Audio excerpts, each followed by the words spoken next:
The top wire is Mrs. Craven, as we call her. The bottom is one of the fledglings, one of their babies. They live up, if I can do it, there. And that's Caw, their daddy. He's my favorite, my man.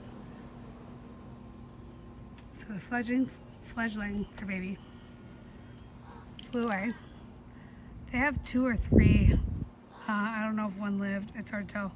I know they have at least 2. That's Mrs. Craven. I hear a baby.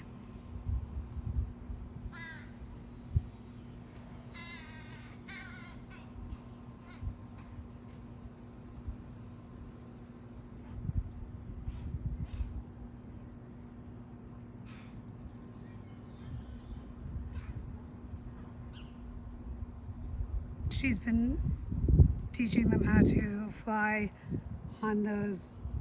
There's 3 wires, but these 2 end inside this tree and this tree.